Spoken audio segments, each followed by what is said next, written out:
Everyone, good morning. तो कैसे हैं आप लोग? आई होप आप लोग बहुत अच्छे होंगे। मैं भी बहुत ठीक ठाक हूँ। और सबसे पहले स्वागत करती हूँ आपका अपने चैनल हिंदी स्टोरी बाय सपनों की उड़ान में। दोस्तों, बहुत ढेर सारी बातें करनी है आपसे, कुछ पूछना है आपसे, कुछ बताना है आपको। तो प्लीज़ वीडियो को लास्ट तक जरूर देखिएगा, क्योंकि बहुत कुछ डिस्कस करना है चीज़ों को और कुछ पूछना है, आपकी राय जाननी है कि आप लोग क्या सोचते हैं और क्या बताना चाहते हैं। तो इसलिए आप लोग प्लीज़ पूरी वीडियो लास्ट तक देखिएगा जरूर। और दोस्तों, इधर 3-4 दिन क्या, ये पूरा हफ्ता ही चला गया, मेरी ठीक ठाक से कोई भी वीडियो नहीं आई। छोटे छोटे से शॉर्ट डाले, मेरे पास बिल्कुल भी टाइम नहीं था, मैं बहुत ज़्यादा बिजी थी, इसलिए मैं कुछ भी नहीं कर पाई अपने यूट्यूब पर। उसके लिए मैं आप लोगों से सॉरी बोलती हूँ। बट दोस्तों, अब पूरी कोशिश करूंगी कि मैं आप लोगों के सामने बहुत सारी बातों को रखूं जो कि मैं रखती आई हूं आप लोगों के साथ में। जी हाँ दोस्तों, सबसे पहले मैं आप लोगों से एक बात पूछना चाहती हूँ कि आप सब में से मेरे जो दर्शक हैं, व्यूवर हैं, कौन कौन से लोग गंगा स्नान को गए कि नहीं गए? जो महाकुंभ पड़ा है हमारा महापर्व, उसमें कौन कौन से गए, कौन कौन से लोग गए हैं कि नहीं गए हैं? आप लोग बताइएगा जरूर। और नहीं गए हैं तो क्यों नहीं गए हैं? प्लीज़ मैं आप लोगों से रिक्वेस्ट करती हूँ कि अपने वीडियो के माध्यम से कि प्लीज़ आप लोग जाइए जरूर। बाधाएं कितनी भी आए, समस्याएं कितनी भी हों, लेकिन आप लोग एक बार वहाँ जरूर जाएं, क्योंकि ज़िंदगी में ना कुंभ मिलेगा दोबारा अब ये महाकुंभ, और ना ही अपनी ज़िंदगी इतनी लंबी है कि हम 100-150 साल तक जिएंगे तो हम दोबारा फिर से ये चीज़ें देखेंगे। हमारी पीढ़ियां भी शायद नहीं देखने को उनको भी नहीं मिलेगा। हम लोग बहुत किस्मत वाले हैं कि हमको राम मंदिर को भी देखने को मिला, और अब हमको ये महाकुंभ में स्नान का सौभाग्य भी मिलेगा। लोग कहते हैं ना कि बहुत भीड़ है, बहुत ज़्यादा ही परेशानियां हैं। अरे वहाँ जाकर तो देखें, कोई समस्या नहीं होगी। जिनको माता रानी ने बुलाया है वो हमेशा अवश्य ही पहुँचेंगे, ऐसा मेरा मानना है। लोग भ्रमित करेंगे आपको, लोग अफवाह फैलाएंगे भी, लेकिन आपको उन अफवाहों में नहीं पड़ना है। आपको सीधे जाना है गंगा स्नान के लिए।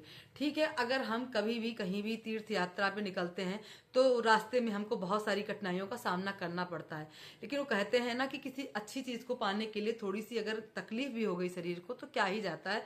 तो ऐसा मेरा मानना है, और मैं भी जाऊंगी जरूर। अभी तक तो मैं नहीं जा पाई क्योंकि कुछ प्लान ऐसे नहीं बन पाए, क्योंकि ज्यादा लोगों को साथ में लेके जाना है, इसलिए कुछ प्लान डिसबैलेंस हो रहा है। लेकिन मैं जाऊंगी जरूर। अगर कोई नहीं जाएगा तो मैं अकेले जाऊंगी, ये मैं बोलती हूँ आप लोगों से, लेकिन जाऊंगी जरूर। इसीलिए मेरा बहुत मन है, मेरी बहुत इच्छा है कि मैं वहां पे जाऊं। और इधर जो बाबा जी हमारे आए हैं, आईआईटी वाले बाबा, उनकी बातें जब से मैंने सुनी है ना, तो जैसे आप लोगों ने भी शायद देखा होगा, उनका चेहरा, उनकी हंसी, उनकी आवाज़ बिल्कुल दिल को छूती है। और जैसा कि वैसे तो बहुत सारे लोगों ने बच्चों को पेरेंटिंग के बारे में बहुत सारी मतलब गार्जियन को बहुत सारी तरीके से पेरेंटिंग बताई कि आप लोग अपने बच्चों के साथ ऐसा करें वैसा करें, तब जाके बच्चे आपको। लेकिन जो बाबा जी ने अपनी बातों को रखा, और जिस तरीके से वो बात करते हैं ना, कसम से दिल को छू जाती है, बिल्कुल एकदम से रोया रोया खड़ा हो जाता है। कि जो बाबा, मैं उनको भगवान नहीं मानती कि वो भगवान है, लेकिन ऐसा जरूर लगता है कि उनके चेहरे पर तेज जरूर है। वो रहते कैसे भी हों, आईआईटी वाले बाबा, मैं नहीं जानती उनके बारे में पूरी तरीके से। वो इकलौते अपने माँ बाप की औलाद हैं, ये ऐसा मुझे मालूम पड़ा है। और उन्होंने बहुत कुछ अपनी ज़िंदगी में हासिल किया, बहुत ज्ञानवान हैं, बहुत बुद्धिमान हैं। उस सब के बावजूद जब उन्होंने लास्ट में अपनी चीज़ों को देखा कि मौत के बाद क्या, इस चीज़ की खोज करते करते वो आज यहाँ पर खड़े हो गए, क्योंकि बहुत सारा ट्रॉमा हुआ है उनके पीछे, उनके घर में, उनकी अपनी लाइफ में, जिसको वो उन सब से दूर होके आज वो इस दुनिया में आ गए हैं, जहाँ पे उन्हें ऐसा लगता है कि अब सीधे परमात्मा से मिलना है और मोक्ष की तरफ जाना है। तो मैं तो उनकी बहुत बड़ी फ़ैन हो गई हूँ जब से मैंने उनको देखा। थोड़ा सा पहले मैंने जब देखा तो मुझे डर लगने लगा था कि कहीं हमारे बच्चे भी ऐसा ना करें, लेकिन सबकी बस की बात नहीं होती है ना, सब में इतनी हिम्मत होती है। जिसको वो ऊपर वाला ऐसा चाहता है वही ऐसा इंसान बन के निकलता है। और मतलब जो बाबा जी हैं, आईआईटी वाले बाबा, उनकी बातों से बहुत कुछ लगता है कि उनके घर में बहुत ज़्यादा ट्रॉमा हुआ है, और बहुत ज़्यादा वो मेंटल पीस, मतलब मेंटल परेशानी में वो रहे हैं, इसलिए जाकर उन्होंने जो है ये चीज़ें धारण करी हैं। खैर, भगवान मालिक है, आगे क्या होता है। और दूसरे उधर एक और बाबा जो कांटे वाले बाबा थे। मैं तो उस लड़की की मैं जानती हूँ, मैं मानती भी हूँ कि बहुत सारे लोग गलत भी होते हैं, बहुत सारे लोग जो है गंदगी करके समाज को ठग रहे हैं, मैं मानती हूँ। बहुत सारे लोग अपने समाज को, अपने धर्म को, अपनी आस्था को गंदा कर रहे हैं साधु के भेष में, मैं ये भी मानती हूँ। लेकिन उन बाबा ने, ठीक है उन्होंने भेष, वो तपस्या मान लीजिए, एक वो लेटे थे अपने बच्चों के पालन पोषण के लिए, किसी से मांग तो नहीं रहे थे, किसी पर कोई प्रेशर नहीं डाल रहे थे, ना किसी को भ्रमित कर रहे थे, वो सिर्फ लेटे थे। जिसकी श्रद्धा होती थी वो 1 रुपया, 2 रुपया, 4 रुपया, 10 रुपया, जो भी जिसको देना होता था वो दे जाता था। उन्होंने किसी पर कोई बाउंडेशन नहीं लगाया, ना किसी पर कोई हक जताया, ना किसी को डराया, ना धमकाया। फिर वहाँ पर वो एक मैडम आई, उन्होंने जो है बाबा जी की लेथन कर दी एक तरफ से, बेचारे पैसे अपने कलेक्ट करके वो भाग गए, वहां से चले गए। और इन मैडम ने उनका मतलब, इतने बड़े बड़े साधु महात्मा हैं। अभी एक लड़की का वाकया हुआ है, जाइए आप उनसे भिड़िए जाके, जहाँ पे वो साधु महात्मा जो है, जो भेष धारण किए हुए थे, वो लड़की को, 11 साल की लड़की को वो लोग लेके जा रहे थे, उनका ब्रेन वॉश कर दिया उन महात्माओं ने महाकुंभ में। ब्रेन वॉश करने के बाद में उस लड़की को वो अपने साथ में घुमा रहे थे, भूजा खा रही थी वो लड़की, तो वहां पर किसी पत्रकार की नजर पड़ी तो वो उसके आगे पीछे घूमने लगा। फिर जाके उन्होंने मतलब उनको मारने दौड़े पत्रकार को। वो बाबा जी जो बाबा के भेष में एक ठग थे, उन्होंने जो पता नहीं क्या ही थे वो बाबा जी, तो उनको वो पत्रकार को मारने दौड़े। और वो अपनी किसी तरीके से अपना कैमरा वैमरा बचा के पुलिस चौकी पहुंच गए, और उन्होंने पुलिस के माध्यम से उस लड़की को छुड़ाया, जिसका पूरी तरीके से ब्रेन वॉश हो गया था। आप जाके ऐसे महात्माओं से, ऐसे ढोंगियों से भिड़िए। वो बाबा कोई ढोंगी नहीं थे, वो अपने बच्चों का पेट पालन करने के लिए उन्होंने एक ऐसा वस्त्र धारण किया जिस पर दया करके लोग उनको पैसा दे सकते थे या उन पर दया कर सकते थे, इसलिए उन्होंने वो चोला धारण किया। मैं मानती हूँ उसका अपमान था, गलत था, लेकिन उन्होंने किसी का कोई प्रेशराइज नहीं किया, ना किसी को परेशान किया। वो सिर्फ उस वस्त्र को धारण करके वहां पे लेटे थे कि जिसकी जितनी श्रद्धा हो उतना उसको दें। लेकिन यहाँ पर जो ठग लोग चल रहे हैं, आपको अगर भिड़ना है तो ऐसे लोगों से भिड़िए, ना कि ऐसे बाबाओं से भिड़िए जो सिर्फ अपनी 2 वक्त की रोजी रोटी के लिए कांटे वाले तार पे वो लेटे थे।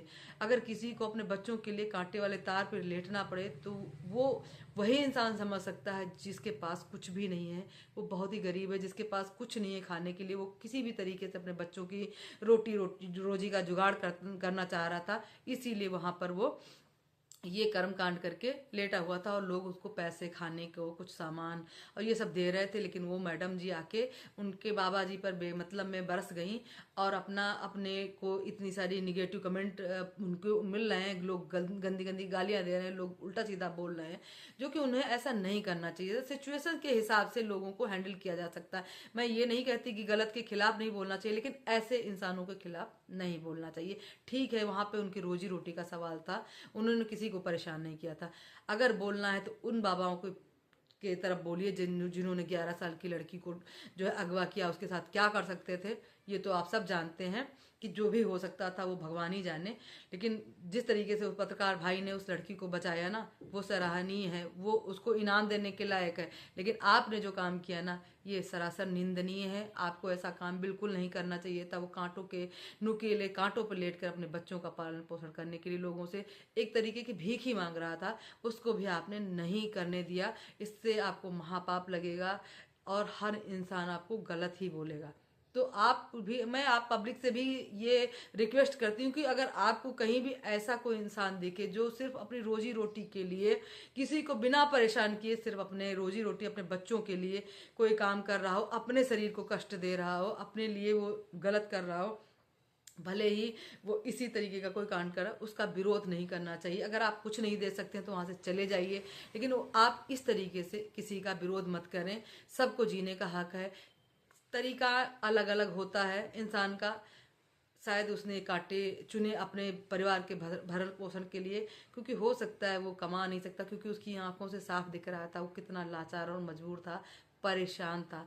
लेकिन क्या ही कहें समाज को। खैर, मैं तो अब उस बच्ची के बारे में बहुत चिंतित हूँ कि उसका पूर्णतः ब्रेन वॉश हो चुका है। वो लड़की समझ ही नहीं पा रही है, कभी कुछ बयान दे रही, कभी कुछ बयान दे रही। ऐसा लगा जब पत्रकार भाई ने उसको उनके पेरेंट्स के पास मतलब वो चौकी पर भेजा, तो वहाँ पर जब पूछा जा रहा था तो बराबर अलग अलग तरीके से बयान दे रही थी, और जब वो ढोंगी बाबा की तरफ देखती थी तो तुरंत बयान पलट देती थी। अभी उसके घर में उसके माता पिता के पास वो नहीं पहुंची है, अभी वो पहुंचेगी, फिर देखते हैं कि उसका क्या हुआ, कैसे गई। फिलहाल मुझे इतना ही कहना था कि आप लोग जाइए, कुंभ में स्नान करिए, क्योंकि हमारी ज़िंदगी में दोबारा फिर से नहीं आएगा। और जो लोग अफवाह फैला रहे हैं उनसे दूर रहिए, और अगर कोई आपको इस रास्ते में गलत काम करता हुआ दिख रहा है तो आप बेशक उसका विरोध करिए, लेकिन इस तरीके से मजबूर इंसानों का विरोध मत करिए, उनको रोजी रोटी कमाने दीजिए। दोस्तों, अगर मेरी बात से सहमत हैं तो प्लीज़ अपनी राय जरूर दीजिएगा। हमारे चैनल पर नए हैं तो प्लीज़ हमारे चैनल को सब्सक्राइब जरूर कर लीजिएगा। मिलती हूँ नेक्स्ट वीडियो में, तब तक के लिए बाय बाय। हर हर महादेव, जय शिव शंभू, हर हर गंगे।